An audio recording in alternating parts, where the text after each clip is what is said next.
ഈ നവകേരള സദസ്സ് അതിപ്പം ഇന്നിപ്പോൾ ഒരു മാസമായി അല്ലേ? 19-ാം തീയതി മുതൽ 18-ാം തീയതിയാണ് അത് ഫോർമലായി ഉദ്ഘാടനം ചെയ്യപ്പെട്ടതെങ്കിലും 19-ാം തീയതി മുതലാണ് വിവിധ മണ്ഡലങ്ങളിലേക്ക് അത് എത്തിച്ചേർന്നത്. ഇന്നിപ്പോൾ 19-ാം തീയതിയാണ്, ഒരു മാസമായിരിക്കുന്നു. ഈ ഒരു മാസത്തിൽ ഏതാണ്ട് കല്യാശ്ശേരി മുതൽ ഇങ്ങോട്ടേക്ക് ഈ നവകേരള സദസ്സുമായി ബന്ധപ്പെട്ട് വന്നിരിക്കുന്ന ഏറ്റവും സുപ്രധാനമായ വിവാദം കരിങ്കൊടി പ്രതിഷേധവും ആ പ്രതിഷേധക്കാരെ നേരിടുന്ന സർക്കാരിൻ്റെ രീതിയുമാണ്. പ്രധാനമായും 3 സേനകളെ വെച്ചാണ് നവകേരള സദസ്സിൻ്റെ ഈ യാത്രയിൽ ഈ സർക്കാർ പ്രതിഷേധക്കാരെ നേരിട്ടുകൊണ്ടിരിക്കുന്നു. ഒന്ന് സ്വാഭാവികമായും പോലീസാണ്. പോലീസിന് അതിൻ്റെ ഉത്തരവാദിത്വമുണ്ട്. ഇപ്പോൾ കരിങ്കൊടി പ്രതിഷേധം കാണിച്ചാൽ ആ പ്രതിഷേധം കാണിക്കുന്നവരെ പിടിച്ചു മാറ്റണം. സംഘർഷമുണ്ടായാൽ ചിലപ്പോൾ 1-2 അടിയൊക്കെ കൊടുത്ത് മാറ്റി നിർത്തേണ്ടി വരും. ചില കേസുകൾ എടുക്കേണ്ടി വരും. അതൊക്കെ സ്വാഭാവികമായും പോലീസ് ചെയ്യുന്നൊരു കാര്യമാണ്. ഇപ്പോൾ നമ്മൾ കണ്ടുവരുന്ന രണ്ടാമത്തെ ഫോഴ്സ് എന്ന് പറയുന്നത് ആക്ഷനുമായി രംഗത്തിറങ്ങിയിരിക്കുന്നത് ഗൺമാന്മാരാണ്. ഗൺമാന്മാരും ഇറങ്ങി തല്ലുന്നൊരു സാഹചര്യം നമ്മൾ കണ്ടുകൊണ്ടിരിക്കുന്നു. മൂന്നാമത്തത് ഒരു പ്രതിരോധ സേന ഈ നവകേരള സദസ്സിനൊപ്പം യാത്ര ചെയ്തുകൊണ്ടിരിക്കുന്നു എന്നുള്ളതാണ്. നവകേരള സദസ്സിൻ്റെ ടീഷർട്ടും ഒക്കെ ഇട്ട് പോലീസുകാരെ പോലെ ഹെയർ കട്ടൊക്കെ ചെയ്തിട്ട് DYFIക്കാർ കൂടി ഈ ക്രമസമാധാനത്തിൻ്റെ ഉത്തരവാദിത്വം ഏറ്റെടുത്തിരിക്കുന്നു. ഇത് ഞാൻ മുമ്പും ചർച്ചയിൽ ഉന്നയിച്ചിട്ടുള്ളൊരു കാര്യമാണ്. DYFIക്കാർക്കല്ല കേരളത്തിൻ്റെ ക്രമസമാധാന ചുമതലയുള്ളത്. അവരൊരു യുവജന പ്രസ്ഥാനമാണ്. അവർക്ക് ഒരുപാട് കാര്യങ്ങൾ സമൂഹത്തിൻ്റെ നന്മയ്ക്കായി ചെയ്യാനുണ്ട്. പല സമരങ്ങൾ നയിക്കാനുണ്ട്. അവരവരുടെ ശ്രദ്ധ ആ മേഖലയിലാണ് കേന്ദ്രീകരിക്കേണ്ടത്. അല്ലാതെ പ്രതിഷേധവുമായി രംഗത്ത് വരുന്ന കോൺഗ്രസ്സുകാരെയോ യൂത്ത് കോൺഗ്രസ്സുകാരെയോ KSUക്കാരെയോ അടിച്ചമർത്താൻ വേണ്ടി രംഗത്തിറങ്ങേണ്ട ഒരു രാഷ്ട്രീയ സംഘടനയല്ല DYFI. അതിപ്പോൾ എന്തായാലും ഈ സാഹചര്യം ആവശ്യപ്പെടുന്നുമില്ല.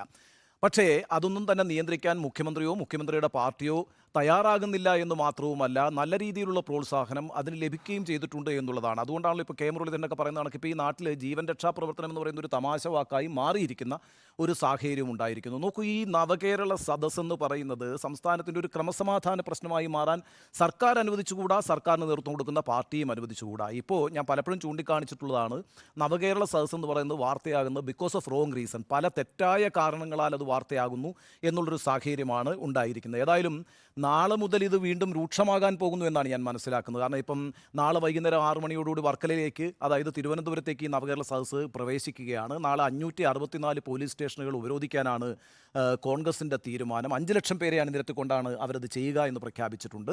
അതുകൂടാതെ യൂത്ത് കോൺഗ്രസിൻ്റെ സെക്രട്ടേറിയറ്റ് മാർച്ച് നടക്കുന്നു. നിശ്ചയമായും അതൊക്കെ സംഘർഷഭരിതമാകുമെന്ന കാര്യത്തിൽ സംശയമില്ല. ഇന്ന് 2 ദൃശ്യങ്ങൾ കണ്ടത്, ഒന്ന് യുവമോർച്ചക്കാർ കൂടി ഇന്ന് രംഗത്തിറങ്ങിയിട്ടുണ്ട്. യുവമോർച്ചക്കാരും യൂത്ത് കോൺഗ്രസ്സുകാരും കൂടി ചേർന്നിട്ടാണ് ഇന്ന് കടപ്പാക്കടയിൽ DYFIക്കാരെ നേരിട്ടത്.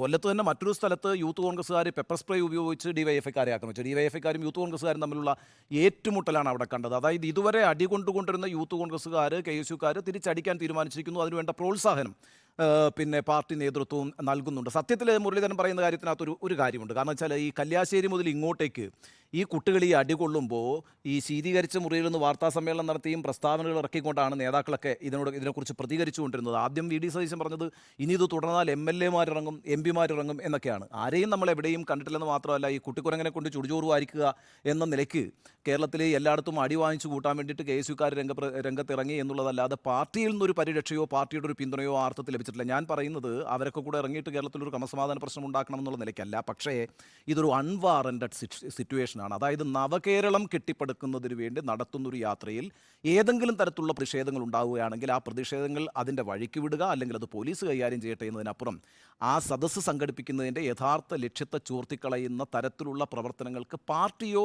സർക്കാരോ പിന്തുണയോ നേതൃത്വമോ നൽകരുത് എന്നൊരു അഭിപ്രായം എനിക്കുണ്ട്. അതുകൊണ്ട് ഇത്തരത്തിലുള്ള പ്രശ്നങ്ങൾ ഈ സദസ്സിൻ്റെ പ്രതിച്ഛായ കെടുത്തി എന്ന് ഞാൻ വിചാരിക്കുന്നു. ശരി.